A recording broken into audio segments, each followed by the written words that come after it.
안녕하세요. 가까운 회계사 안비서로 활동하고 있는 안태인 회계사입니다. 반갑습니다.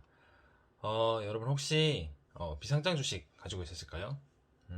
요즘 주식에 대한 관심이 많아지면서 상장 주식, 즉 코스피, 코스닥 주식뿐만이 아니라 비상장 주식에도 관심을 많이 가지고 있는 것 같더라고요. 그러면 그 비상장 주식의 가치는 어떻게 평가될까요?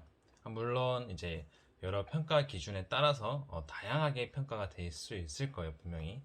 근데 그 중에서 제가 한번 이번 시간에 준비해 본 거는 이제 세법적으로는 어떻게 평가되는지 이제 저랑 같이 이제 복잡하지 않고 너무 또 자세하지 않고 그냥 가볍게 어떤 건지 한번 알아보는 거 준비해 봤습니다.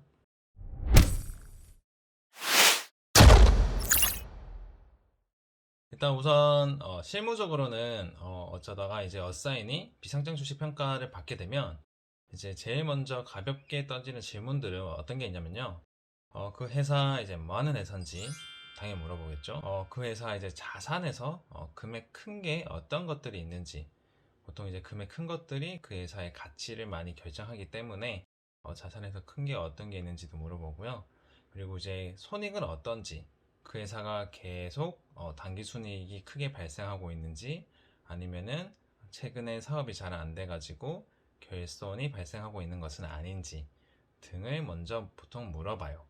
그럼 왜 이런 질문들을 하는 걸까요? 일반적으로는 이제 세법상 이제 비상장 주식 평가라고 하면 상증세 및 증여세법 줄여가지고 상증세법이라고 하는 그 상증세법에 따른 보충적 평가를 의미합니다. 어떻게 규정하고 있냐면 그 회사의 한 주당 순손익 가치와 한 주당 순자산 가치를 각각 3과 2의 비율로 가중평균한 가액을 그 비상장 주식 한 주의 가액으로 하고 있습니다. 여기서 이제 순손익 가치와 순자산 가치를 아셔야 하는데요. 순손익 가치는 쉽게 설명드리면 그 회사의 이제 평가 기준이 속한 사업연도에 과거 3개년의 순손익을 3대 2대 1의 비율로 가중평균한 가액을 의미합니다. 즉, 그러니까 지금 2020년부터 한다고 하면은 2020년은 3, 2019년에 2, 2018년에 1의 비율로 가중평균한 가액을 의미하고요.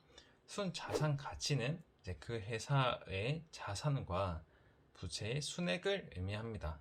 자산에서 부채를 차감한 금액을 의미한다고 생각하시면 됩니다. 물론 이제 그 회사가 순손익 가치가 크게 의미가 없는 경우가 있을 수 있어요.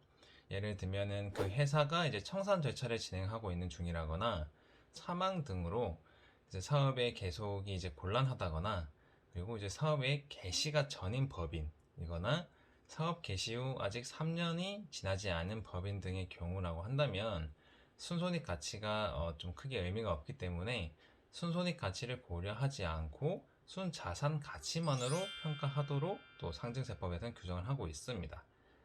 그래서 정리하자면 비상장 주식회사의 한 주당 순손익 가치와 한 주당 순자산 가치를 3대 2의 비율로 가중평균한 가액이 그 비상장 주식회사의 한 주의 평가 금액이 되는 겁니다. 물론 이제 상장세법에 따른 평가이기 때문에 여러분들께서 확인하시는 회계상 순손익과 순자산을 그대로 사용하지 않고요. 순자산의 경우에는 그 회사의 자산과 부채를 각각 이제 상증세법에 따라 평가하여 계산된 가액을 사용하여야 하시고요.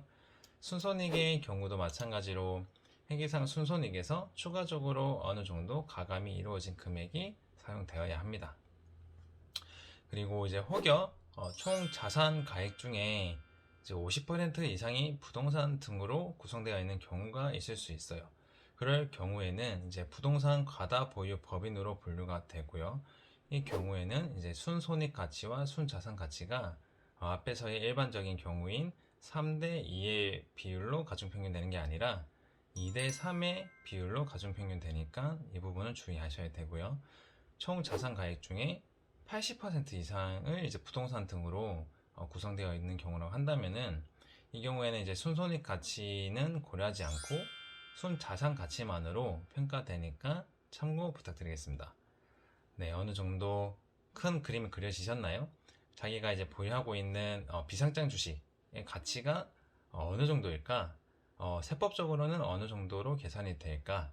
라고 이제 궁금하셨다고 한다면 그 비상장 회사의 재무제표에서 자산과 부채를 차감한 순자산 금액과 그다음에 순손익 금액을 먼저 한번 확인을 해보시고요. 그냥 어느 정도의 대략적인 금액만 확인을 해보고 싶다고 하신다면은 순자산의 비율을 2로 주시고 순손익의 비율을 3으로 주셔가지고 한번 가중평균 해보시면은 어느 정도 금액이 나오는구나 라고 한번 대략적인 느낌은 또 한번 잡아보실 수 있으실 거예요. 네, 보다 네, 이제 자세한 내용들이 궁금하시다면은 댓글로 한번 질의를 주시면 다음 영상 때 제가 한번 참고해서 준비도 한번 해보겠습니다. 네, 시청해주셔서 감사합니다. 가까운 회계사로 활동하고 있는 안테인 회계사였습니다. 감사합니다.